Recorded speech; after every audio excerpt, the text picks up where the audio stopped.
পইচা নাছিল সেয়েহে তেওঁ নগাঁৱলৈ আহিবলগীয়া হৈছিল নগাঁৱত তেওঁ ৰামানুজন জুনিয়ৰ কলেজত তেওঁ পঢ়িছে বিনামূলীয়াকৈ তেওঁক পঢ়োৱা হৈছে আৰু অসমৰ ভিতৰত প্ৰথম স্থান অৰ্জন কৰিবলৈ সক্ষম হৈছে আজি নক্ষত্ৰৰ ৰূপত জিলিকি উঠিছে ৰাজাবাবু আৰু এই মুহূৰ্তত ৰাজাবাবু আছিল আমাৰ লগত এই ৰাজাবাবুৱে মেট্ৰিকত মাত্ৰ 3 নম্বৰৰ কাৰণে স্থান দখল কৰিবলৈ সক্ষম হোৱা নাছিল তেওঁ জান্তমণি শইকীয়া আৰু বুলু শইকীয়াৰ সন্তান আমি অত্যন্ত গৌৰৱ কৰিছো ৰাজাবাবুৰ সাফল্যত ৰাজাবাবুৰ পিতৃ এজন অপ্ৰদেশিকৃত বিদ্যালয়ৰ চতুৰ্থ বৰ্গৰ এজন কৰ্মচাৰী বুলি আমাৰ হাতলৈ খবৰ আহিছে দৰমহা সামান্য মাত্ৰ মাতৃ এখন অপ্ৰদেশিকৃত বিদ্যালয়ৰ শিক্ষক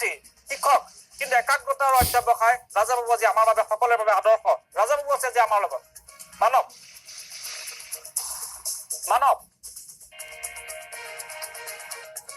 পুনৰবাৰ কৈছো এইজন ৰাজাবাবু যাক আপুনি দেখি আছে অসমত এটা প্ৰথম হৈছে তাতোকৈ ডাঙৰ কথা তেওঁৰ পিতৃ মাতৃৰ ঘৰ লক্ষীপুৰৰ ঢলপুৰত এইটো তেওঁলোকৰ ঘৰ এই ঘৰটোৰ পৰা তেওঁ আজি তেওঁ নগাঁৱত পঢ়িবলগীয়া হৈছে বিনামূলীয়াকৈ তেওঁক পঢ়োৱা হৈছে কাৰণ তেওঁৰ টকা পইচা নাই পিতৃয়ে চতুৰ্থ বৰ্গৰ কৰ্মচাৰী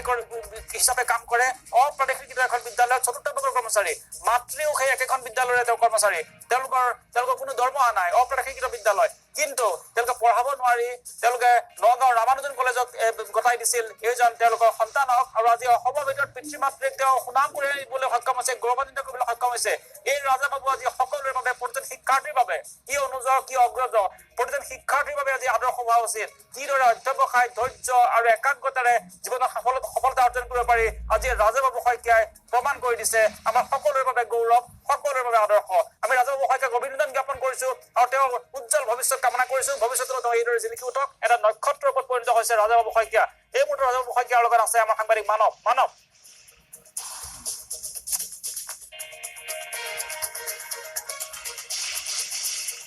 মানৱে আমাক জনাব ৰামানুজন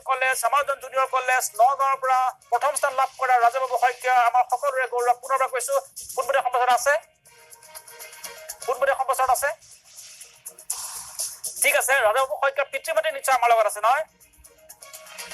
হয় আমি এবাৰ ঢলপুৰলৈ গৈছো ঢলপুৰত আছে ৰাজাবাবু শইকীয়াৰ পিতৃ মাতৃ চতুৰ্থ বৰ্গৰ কৰ্মচাৰী তাকো অপ্ৰদেশিকৃত বিদ্যালয় আৰু আজি ভগৱানে তেওঁলোকৰ অধ্যাৱসায়ৰ আজি ফল দিছে আৰু এই ফল অমৃত ৰূপত তেওঁলোকৰ পৰিয়াললৈ আহিছে আমি অভিনন্দন জ্ঞাপন কৰিছো ৰাজাবাবুৰ পিতৃ মাতৃলৈ তেওঁৰ পিতৃ মাতৃৰ নাম মই ক'ব বিচাৰিছো নামটো আছিল জান্তমণি শইকীয়া মোৰ যদি ভুল হোৱা নাই পিতৃৰ নাম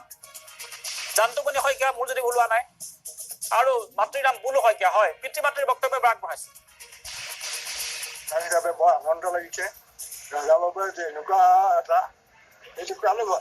বৰ সুখী আছিল মই ইয়াকে কৈছো আৰু কামনা কৰি আমাৰ নহয় তেওঁ ৰাইজৰ দেশৰ হিচাপে যেন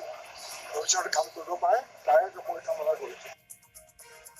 এয়া হৈছে ৰাজাবাবুৰ পিতৃ আজি তেওঁ মনত আনন্দ আৰু আনন্দৰে অশ্ৰু তেওঁ ওলাইছে যে তেওঁৰ